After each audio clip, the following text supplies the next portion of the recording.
Oulari Fatoumata, je viens de rentrer de Moscou. Je faisais partie des 101 boursiers envoyés par la compagnie de mines de Rusal. À Moscou, j'étudiais dans l'université de mines de Moscou. J'ai fait la branche d'ingénierie en exploitation minière à ciel ouvert et souterraine, sous la direction toujours de la compagnie de Rusal. Nous avons été soutenus par la compagnie par les frais de logement, de nourriture, les frais sanitaires. En général, tous nos frais liés à la vie en Russie ont été soutenus par la compagnie Rusal. Et présentement, nous sommes de retour et nous sommes déjà embauchés ici. Moi je travaille au chemin de fer, à la direction générale, aux côtés du directeur de chemin de fer. En tout, j'ai passé 6 ans et demi, une année de formation spécialement en langue et 5 années de spécialisation en ingénierie minière. Moi, je trouve que cette coopération est une très bonne organisation qui permet aux étudiants non seulement de se former, mais au retour aussi d'être directement embauchés et de travailler dans leur domaine d'études. Et nous espérons aussi qu'il y ait leur bourse qu'ils offrent vont continuer à donner à d'autres étudiants, parce que moi je trouve que non seulement nous avons été formés dans les meilleures universités, mais là nous sommes de retour et directement embauchés. Nous travaillons dans les meilleures conditions qu'ils puissent nous offrir. Nous pouvons qu'être reconnaissants et nous espérons que la coopération continuera toujours avec la compagnie Rusal. Avec Rusal, ça s'est bien passé, les études, tout s'est bien passé par la grâce de Dieu. Nous étions dans des universités qui nous suivaient, mais la compagnie aussi a mis des professeurs à nos dispositions qui prenaient des nouvelles, qui se renseignaient comment se passaient nos vies. Et s'il y avait des trucs à régler, ils étaient toujours là à l'écoute et à la disponibilité des étudiants. Nous sommes vraiment reconnaissants parce que grâce à eux aujourd'hui, notre vie ne peut qu'être meilleure et nous espérons que le futur sera encore plus beau. Je viens à peine de commencer. Bon, pour le moment, les périodes d'essai se passent très bien. En tant qu'étudiant venu, j'espère être à la hauteur et toutes mes connaissances apprises là-bas, j'espère les mettre à la disponibilité de l'entreprise. Présentement, nous sommes encore prêts à apprendre et aussi à donner ce que nous avons pu apprendre au pays, à la compagnie, à tout, et tous ceux qui peuvent nous apporter et continuer de nous apporter. Nous pouvons qu'être reconnaissants et accepter et continuer d'apprendre parce que ça nous servira toujours. Comment vous avez trouvé la vie à Moscou, l'ambiance de manière générale? La vie à Moscou, ça s'est bien passé. Présentement, ça me manque un peu. C'est vraiment, excepté le côté que nous devions nous adapter à la température et tout. C'était une vie qui se passait extrêmement bien. Là, nous sommes encore en train de s'adapter parce qu'on a vraiment passé beaucoup d'années à Moscou.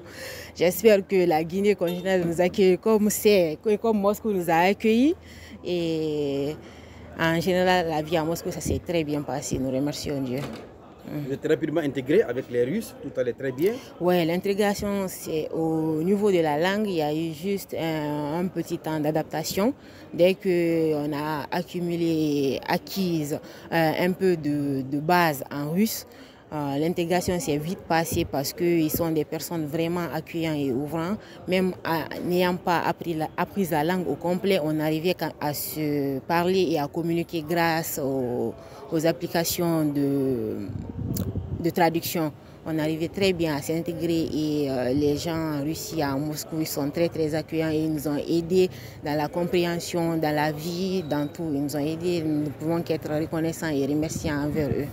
Au niveau des rémunérations, dès notre arrivée, il y avait déjà des anciens boursiers qui étaient censés nous aider. Donc, directement, on a reçu des comptes bancaires et ils nous rémunéraient chaque fin de mois, chaque début de mois, du moins, on recevait notre, comment on appelle ça, à la valeur de 18 000 roubles. Parce qu'on était payé en roubles directement sur leur compte. C'était par mois ou par an? Par mois.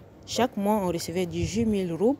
Et de notre côté, vu de l'université, une autre personne ne peut pas payer nos auberges, ils amenaient aussi chaque année nos 1 an de frais de logement, exactement. Ils nous amenaient nos 1 an de frais de logement et ils nous amenaient nos frais d'assurance, les assurances médicales. Et si au cours de l'année, tu tombais malade et que tu arrivais à acheter tes propres médicaments de ton argent, il suffisait juste d'envoyer les chèques, les reçus, Et le prochain mois, ils nous remboursaient nos frais dépensés pour les médicaments et tout. Donc, tout était pris en charge par lui. Ça. Et votre bourse annuelle, c'était combien? Vous donnez ça faisait les 18 000 multipliés par 12. On ne comptait pas par an parce qu'on recevait vraiment à chaque mois, on reçoit. Et dans notre cas, il arrivait aussi que chaque été, on devait faire un mois de pratique qui ne se passait pas souvent à Moscou, mais dans une autre région. Ils payaient nos frais de transport, de logement, les tarifs journaliers, tout était pris en charge jusqu'à notre retour à Moscou.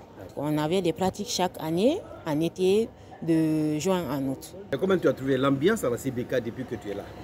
Depuis que je suis là, présentement, j'ai juste fait une semaine. Je trouve que l'ambiance se passe bien. Je suis bien accueillie et par les Guinéens et par les Russes, donc je peux que me sentir bien ici. Oui. Qu'est-ce que tu as à dire maintenant aux Guinéens qui sont actuellement non seulement à Moscou pour étudier, et les jeunes Guinéens qui sont là, qui veulent partir? Qu'est-ce que tu as à leur dire? Présentement, j'aurais à dire à mes frères et sœurs qui veulent étudier ou qui sont en train d'apprendre, vu qu'on quitte notre pays pour aller apprendre dans un autre pays, j'espère qu'ils donneront l'exemple et qu'ils s'adonneront vraiment à leur formation. Il ne faut pas qu'on quitte le pays pour un autre endroit et que la vie de là-bas nous distrait ou que nous nous adonnons à d'autres pratiques. Et à ceux aussi qui ont fini les études là-bas ou leur formation, qui doutent toujours revenir ou qui se posent les questions s'ils veulent revenir au pays ou pas. De là-bas, ils ne pourront pas savoir, ils peuvent que s'imaginer. Moi, je me dis qu'ils ne risquent rien à rien, donc on peut revenir ici voir ce que ça donne ou bien ce que la Guinée a à nous offrir. À Russell, je dis merci. Je peux que les remercier et j'espère aussi que je sais que c'est un pays, j'ai encore des frères et sœurs ici, j'espère que leur programme de bourse continuera et qu'ils continueront à nous soutenir du fond du cœur. Moi, je n'ai qu'à dire à Russell merci profondément.